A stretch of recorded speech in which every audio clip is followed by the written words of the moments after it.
must I do this to myself? Way, don't forget to like and subscribe. Did I say that right? 5. It was 5 days. If you're in such a rush to clean my socks, go for it. I won't stop you. Hey!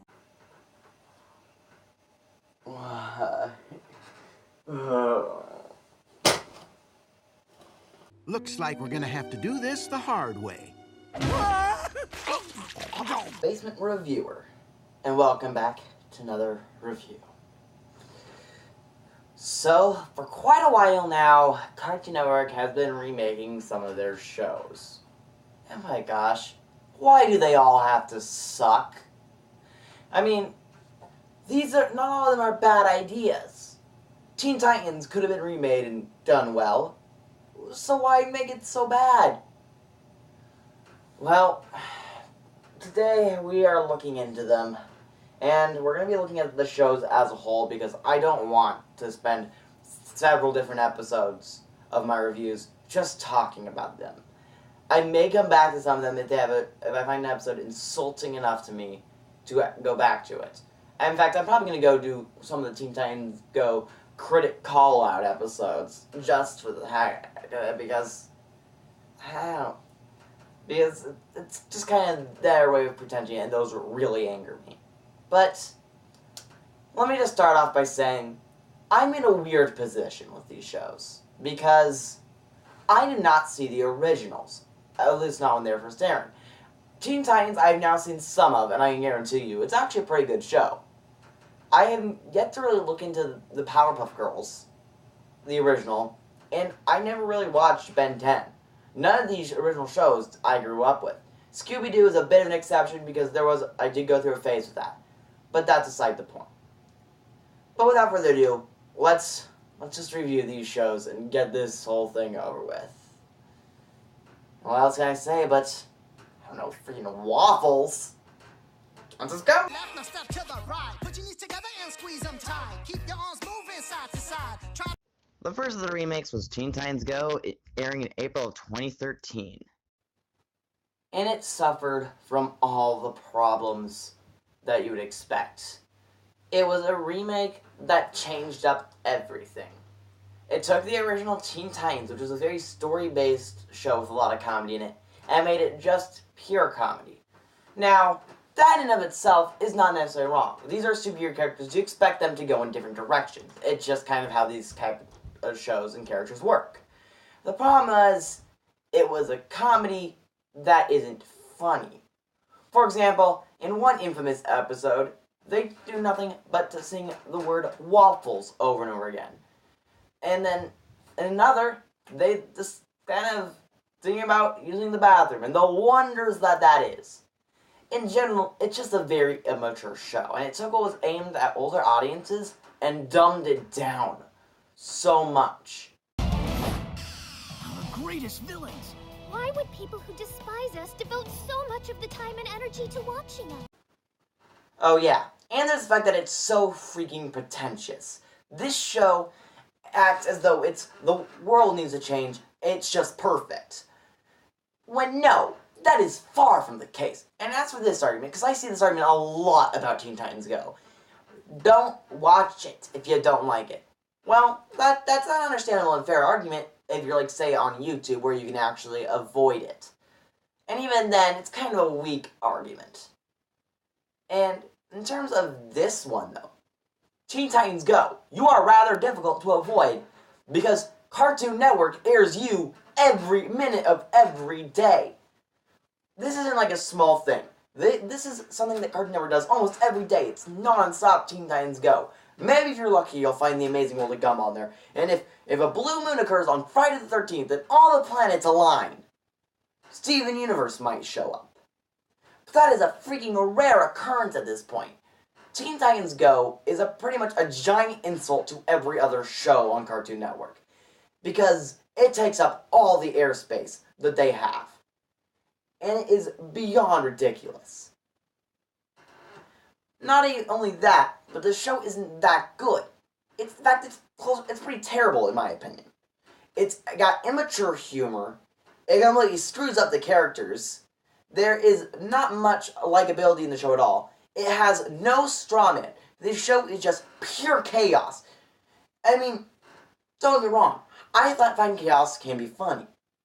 But they need a strawman. What Teen Titans Go lacks is a strawman.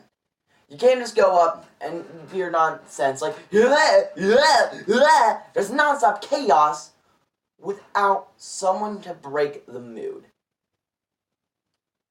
It's just a very necessary part of any show that's going to attempt to do this.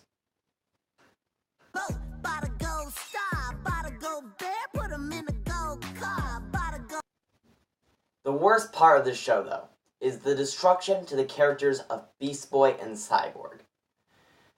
These two were some of them more responsible, if not goofy, characters in the original. They were goofy and they got that down pat in this one, except they kind of screwed up in one minor way. They made them into huge selfish jerks that only can care about themselves, that do not care what any consequences for anyone else, that just want to avoid responsibility. In fact, there's an episode where they're entirely afraid of the word responsibility, and so they try to screw over their friend's future just so that they don't have to have any responsibility. Neither of them do care about anything else but themselves. Beast Boy is greedy and just wants money, but he doesn't want to have to actually work for it like he did in the original. Same thing with freaking Cyborg, who in the original took care of the tower and pretty much was the most responsible person there. Maybe not the most, but ridiculous. And the other Titans, they're not flawless too in this. In fact, they all are kind of terrible characters when you get down to it, because they're all chaotic. Like I said earlier, this show needs a straw man.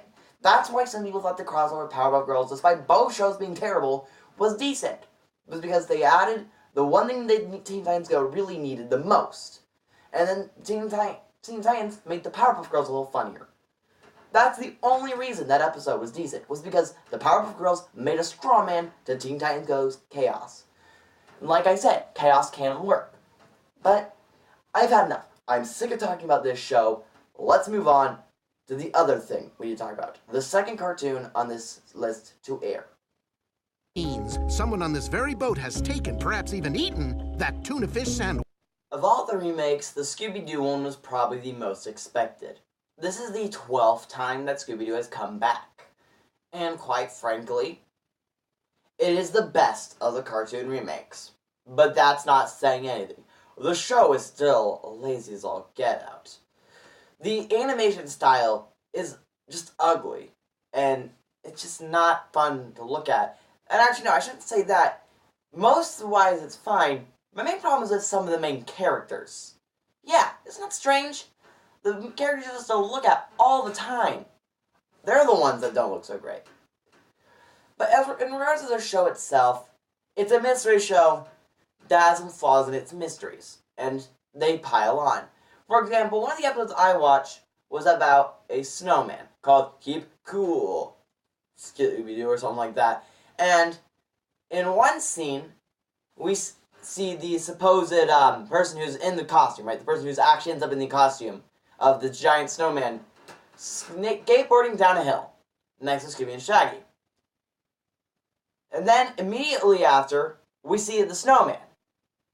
And the problem is, there's no sense that enough time transpired for them to get into the costume in that time without Scooby and Shaggy seeing it.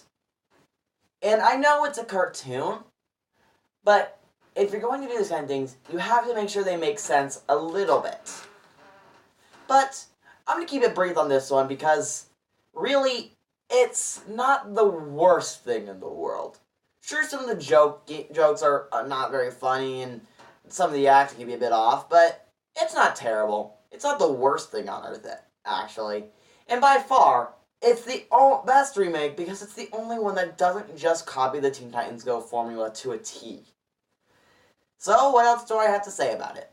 It's a remake that's not as good as the original, but it's not the worst thing ever. Watch the magic.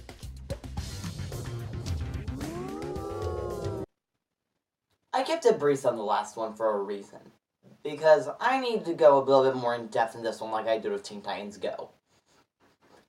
Because Powerpuff Girls, in some ways, can be even more offensive than Teen Titans Go. This is simply because it takes the girl power message and tries to claim to be the show to watch for that, when there are so many better options. And this wouldn't be a problem. I mean, yeah, of course the show's going to say it's the best one, the one you should watch, because it's advertising. You have to do that for a business. The big problem comes when they make so many very stupid opinions. There's a character in the original called Miss Cerebellum, which in the name itself was a pun off of her brain power. She's a very intellectual character who just happened to look nice to a lot of people and happened to have, well, just to put it lightly, a bigger chest than, I guess, 2016 creators wanted. And the official statement was that Miss Bellum did not fit the message they wanted to sell. I guess they found her design too sexist. And this would not be the worst thing ever had they not done the absolute stupidest thing in that same episode. They introduced another female character, this one a villain, who is obsessed with fashion. So you're going from one stereotype that I guess they don't like to another stereotype that I guess they do like. There's other things like the teacher and how they just changed the design to have a complete flat chest, and it was stupid, but they're just trying to make it inoffensive. But the problem is they're making it inoffensive to a point where it becomes kind of offensive, actually. They've made so many changes, particularly with the characters. Now, I respect what they tried to do with the characters here. They tried to make them different personalities, but didn't consider that they were already different personalities. This was not one of those shows that has the main trio that's all the same. Like Huey, Dewey, and Louie, for example. They were originally all three just the mischievous child. So, they were trying to make things a little different. They also tried to upscale them to actual school. And this is not a terrible idea in my opinion either. Being them in preschool would be very limiting. So, having them at elementary school or middle school or whatever it is, they will be able to have more stories that they can tell. So far, from a base concept change, it's not the worst looking one. But don't let that fool you.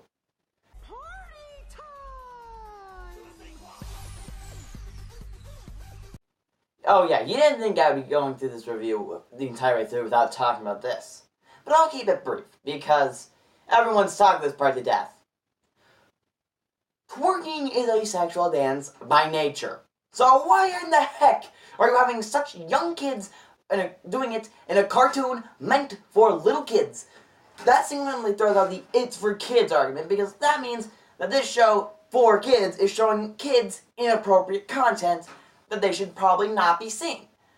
And either way, I mean, to be fair, I in general think that "it's for kids" argument is stupid anyway. But this stupid cash to try to get in at a meme doesn't work. And it's not even the only meme. This show uses so many freaking memes. What it doesn't understand is the time it takes to animate anything is going to be longer than that meme is relevant. I mean, it'd be like me right now in this video, just going like, "Oh hey, look at me guys, I'm planking." See, it doesn't really make much sense. It makes me look desperate trying to get an audience, doing some really stupid thing that died years ago. Yeah, I love to make games. Remember 2 weeks ago when I made that Mojo meme generator? Look, I know the temptation to use memes in your product. They're popular for a time. When they were making all these memes I'm sure were the most popular. But the issue is, you're never going to be able to pull it unless you're a show like South Park that's animated really quickly. And by the look of this show, it's not animated quickly. I mean, by no means is the animation the best. There's a whole bunch of errors that you can go look up online in time. In fact, there's some kind of cheap effects they use too. But even then, the process of animation in it still outtakes the memes. And I'm going to be real honest with you. You don't look cool. You don't look hip. You just look desperate. You look desperate for people to like your show because you reference their memes. This is almost on the same level of the Emoji Movie being made. It's just an obvious cash-in. And the meme of the emojis was dead long before the movie came out. That now, when the movie came out, people just kind of use them occasionally, just kind of casually. No one really talked about them much anymore until the movie itself came out. Then it became a meme for how bad the movie was. And don't worry, I'm probably never going to get to that movie, but just know, it's pretty terrible. But, in regards to this show itself, for a while, it showed some potential. Because even though Loud House started off in a similar kind of meh, as Powerpuff Girls 2016 did. But as time goes on, one thing's changed. The Loud House has continued to grow stronger, while Powerpuff Girls 2016 has been moved to Boomerang mostly. It's pretty much dead now. And, honestly, thank goodness for it. But that didn't stop Cartoon Network from making one more remake. Yeah, this means Wi-Fi. What do you mean it's stuck, but for Ben 10 is the most recent reboot to date by Cartoon Network. And it's the second best, I guess I could say. It's definitely the least offensive outside of Scooby-Doo. I mean, it doesn't do anything really that aggravates me per se normally. Like, it doesn't offend per se like the original. It doesn't go out of its way to make fun of that. It doesn't make controversial decisions like Powerpuff Girls 2016 does. It's just kind of a show that exists. However, it's still bad. And, the biggest problem with it comes from Ben 10 himself. Toxic waste dump. Any chance of you actually helping us clean? Shh, there in 5. Last time you said 5, it was 5 days. You know what I just realized? Ben 10 in this is a lot like Johnny Test. Now follow with me. Both are selfish, lazy, and won't do anything if there's not a personal gain. I mean, think about this.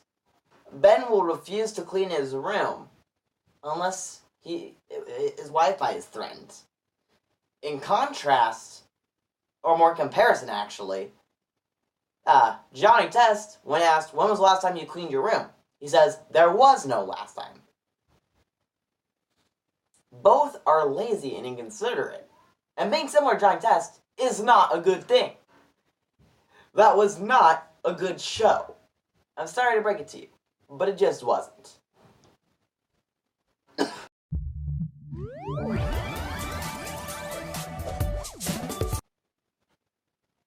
So, in the end, are the remakes as bad as everyone says? Yes and no. In that, Teen Titans Go and Powerpuff Girls, yes, they are as bad as everyone says.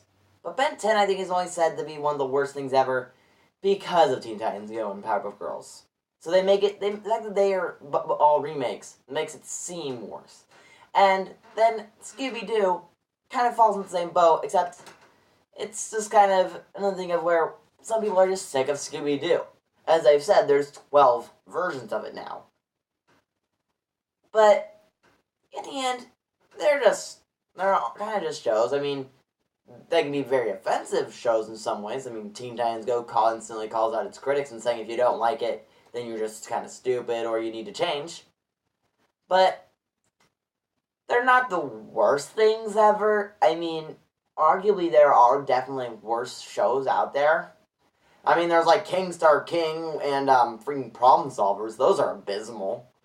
But you could find definitely much worse. I think the issue is, I'm not sure if a remake has really any chance of working nowadays. There's just been too much change in pace. Now, continuation might work, like with the Samurai Jack reboot, but I don't think any remake is ever going to truly be as good as its original. But hey, that's just my opinion. Anyway, I'm Xavier. I'll see you in the next one. Life is like a hurricane. What? A reboot that's actually faithful to its original product? Scandalous! No, there's no way this can be real. Oh wait, yes it is. But the issue is, It's not Cartoon Network that pulled it off. That's right, despite being a company that had 4 attempts to do it right, it was Disney XD that beat them to the punch with DuckTales. But maybe that's not quite enough said. No, I think to fully understand this, and just to put it in perspective, I need to take a look at the DuckTales reboot. In fact, I think I'm going to look into the episode released latest as of the upload date of this. So, I'll join you next time when we take a look into 2017's DuckTales on Disney XD. But until then, I'm the Basement Reviewer. Thank you for watching. Please remember to like, comment, and subscribe if you enjoy my content. But until then, have a nice day.